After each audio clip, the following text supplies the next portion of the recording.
What is going on, guys? Welcome back to the channel, and today we're going to be doing another episode of Battlefront 2 Mythbusters, this time focused on the new reinforcements in the game, which is of course the ARC Trooper and the BX Commando Droid. Now, this is going to be a pretty quick little episode because honestly there wasn't too much that I could really think of to test, and I was almost not going to bother with this one, but a few of you guys did leave some comments over the last week or so with a few things that were worth testing out. So we're going to get stuck right into it, and the first thing I wanted to show is not so much the testing of a myth, but it is something that I originally didn't know, and a few of you guys have shown me this through messages and stuff like that, which is a way to actually go even faster with the Commando Droid by using the dash and the vibro sword in tandem, or the dash and slash as I have heard a few people call it. So how this works is that when you switch between the forward dash and an R1 attack, you can actually go forward extremely fast, and the thing is that these abilities and dashes recharge so quickly, so this actually never runs out if you do time it correctly. So you'll see here that I was trying it, and just to show that it doesn't always work, you do need to be sprinting when you start with that first dash, so if what you're seeing on screen happens to you, then just try and sprint before you start and it should hopefully work. Now once you do sprint and then use it, all you need to do is just dash forward and then hit R1, dash forward and then hit R1 and so on, and like I said, this will pretty much last forever so long as you do time it right, as well as having that extra roll card equipped for the Infiltrator Class. This footage is on default settings, so there's no instant recharge time in arcade or anything like that, and you can see this is pretty much just infinite if you don't spam it too quickly, so I thought this was a nice little tip to start off the episode, and thanks to all the 5 or 6 guys who sent me videos doing this, otherwise I probably never would have figured this out. Moving on to the actual testing, and the first thing I wanted to test was whether that third hit from your vibro sword would knock Anakin out of heroic might, and even though I could have sworn I have done this before, it doesn't seem to work in arcade.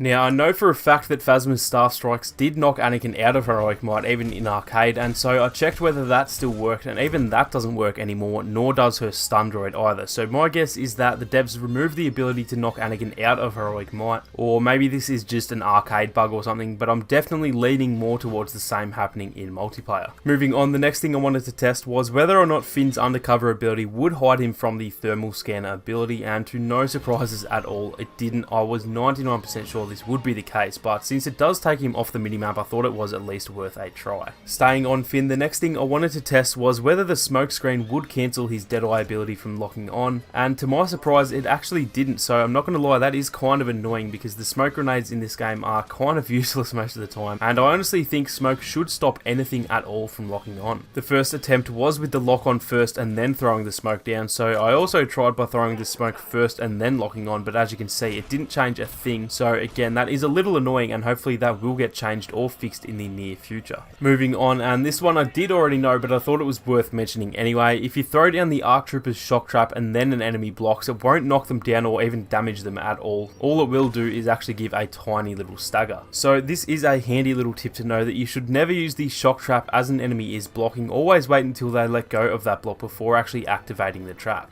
Now, speaking of blocking, I then wanted to test the Power Blast ability and whether it could be blocked or whether it would even reduce the damage with a block or anything like that. So as you can see here, the base damage without a block is 150, or by the time this video goes up, it will actually be 140 because of the hotfix, which I actually made a video on yesterday. And then as you can see, even with a block, it still dealt 150 damage, so blocking against the Power Blast ability is useless, and if you're playing as an ARC Trooper and see a block spammer, make sure to let them know about it. Now, another test I did, which some of the footage that I captured actually failed to save, although I did get enough to show what I mean, but I wanted to test whether you can control the knockback effect of the shock trap by placing it on different sides of the enemy, which as you'll see you actually can. So as you can see here, I placed this on Vader's left side and the knockback pushed him to the right, and so this will push enemies directly away from it. So a good tip to know if you're on maps with edges, rather than putting this thing right in the middle and pushing enemies forward or back, if you place it on the side of the catwalk, then it will actually knock them off the edge, so make sure to make the most of that one. Now, the last thing I wanted to test was some variables for the Power Blast and the Vibro Sword, so pretty much just whether they deal more damage with a headshot or to the back and stuff like that. So starting with the Power Blast, again the base damage is 150, which will be 140 by the time this video is up. I tested this from long range to see if it dealt any less, but the damage was the same. I tested it up close with a headshot and the damage was the same, and then I also tested it from behind as well, and again the damage was the same. So overall there actually is no variables as far as I can tell. As for the Vibro Sword, I tested one hit to the front which dealt 67 damage, and then all 3 hits to the front will deal a total of 221 damage because of that extra damage on the last hit. As for an attack from behind, one hit deals 87 damage instead of 67, and then all 3 hits will deal 281 damage, which is an extra 60 damage than it does from the front. So whenever you do get a chance, definitely try and get in some quick attacks from behind. So that is going to do it for this episode, guys. I know it was super short compared to most of my Mythbusters episodes, but hopefully you guys did all learn something helpful in this episode. I will be making another Mythbusters in the coming weeks, looking at all the characters' sprint speeds compared to each other, including the BX Commando Droid, since they are of course very fast, so make sure to keep an eye out for that one as well. If you are new to the channel, then definitely feel free to subscribe and turn on your notifications so you don't miss out on any more Battlefront 2 videos or live streams. Thank you all so much for watching. You guys have a great day, and I'll catch you all in the next one.